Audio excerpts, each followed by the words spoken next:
Xiao Yao pointed out that the killer mercenaries had killed members of the Supreme Guild 235 times in total. The mercenaries reacted violently after hearing that. They threatened to kill him. Pei loudly yelled that no one move. Yu Yue raised his staff and told Pei that since he asked for it, he wouldn't hold back. He electrocuted him. Pei couldn't believe that he could inflict such high damage. It made him think that Yu Yue was not an ordinary person. After that, Pei vanished. The mercenaries wanted to avenge their boss, but they were distracted when they received a message from the boss. Pei informed them that Chiki was back because Yu Yue's people helped get her back. He told them that he would keep his promise, so from then on, anyone who opposed Yu Yue would be immediately expelled from the guild. Everyone was surprised. Yu Yue and Xiao Yao waited expectantly.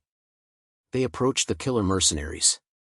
Xiao Yao was about to say something, but Yu Yue told him not to panic.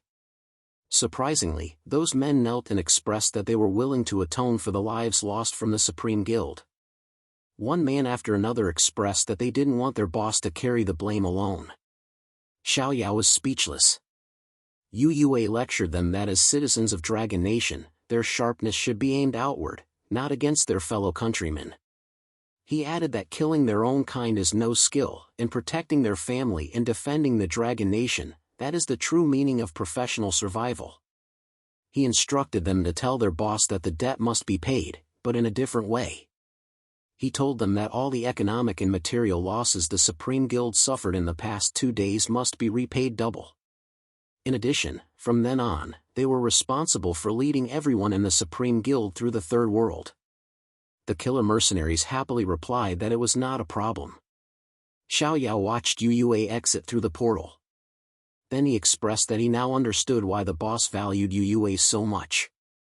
When Yu Yue got back to the safe zone, he caught the attention of many because of his pet. A lot of people found it cool. One person was able to recognize that it was the Skeleton King boss from the City of Death map. It made them question if beast masters were that strong. Yu Yue checked the status screen of the Dark Skeleton King. It was at a rare grade with 0 out of 10 evolution. Its physical attack was at 640 with 14 stars, physical defense 555 with 12 stars, magic defense 533 with 12 stars, HP 6088 with 18 stars, and MP 511 with 15 stars. This rare grade pet had different special effects like Divine Might, which increased the Dark Skeleton King's attack by 20% and defense by 10%. Another special effect was Overlord Body, which increased the Dark Skeleton King's HP by 20%. It also had different skills like Lord of Shadows, a passive grade skill that reduced damage taken by the Dark Skeleton King by 20% and increased its damage by 20%. The other skill was Shadow Sword Array, an active grade A skill that summoned giant swords falling from the sky to trap enemies. Enemies inside could not escape and took 120% of the Skeleton King's damage per second for 3 seconds. It had a cooldown of 10 seconds. That stat met Yu Yue's expectations. He already knew that the growth stats were higher than normal but was still lacking skills. He remembered that the quest reward had 2 skill books. He planned to teach them to the Skeleton King. There was the Deadly Taunt, which taunted up to 3 monsters within 30 yards, forcing them to attack him and reducing their damage to him by 30% for 10 seconds. The cooldown was 20 seconds. However, this wouldn't work on players, only the damage reduction would apply. The other skill was Ultralight Slash, which launched a supersonic slash at the enemy, dealing 270% physical damage. This damage ignored 40% of the target's physical defense. The cooldown was 5 seconds. The Skeleton King absorbed the details. Out of the blue, Yen appeared. Yu Yue asked why she was there. She asked him if he killed Jun. Yu Yue replied that he wanted to, but he didn't get a chance since Pei had killed him. Yen was relieved that it wasn't him. Yu Yue asked her why. She replied that Chenny only had one son, Chen-jun, so he was overly protective. She knew that whoever killed Jun would be hunted down by Tianji. Yu Yue acknowledged that she risked her life to help him and that she even went there just to tell him that. That made Yen blush happily and expectantly. Yue called her loyal. It wasn't what she was expecting him to say. She told him that she lost a resurrection just for him and even dropped in level. With that, she prompted him on how he was going to make it up to her.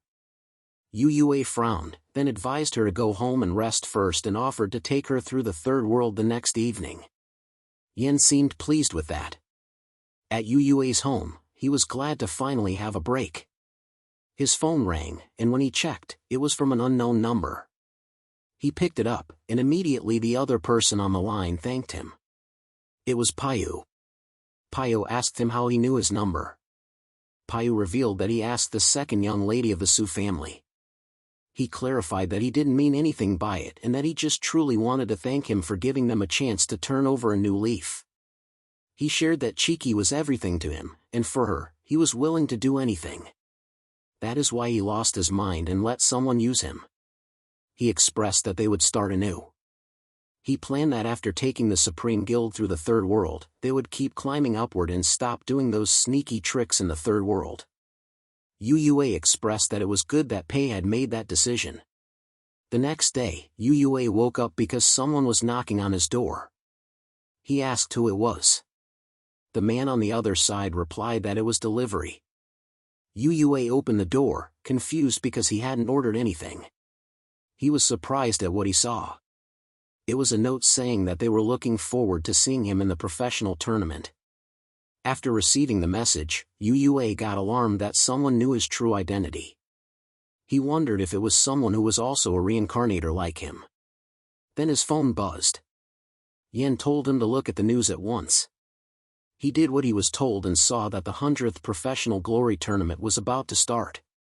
The Killer Mercenaries' headquarters had been a bloodbath with 42 professionals and a 9-year-old tragically killed.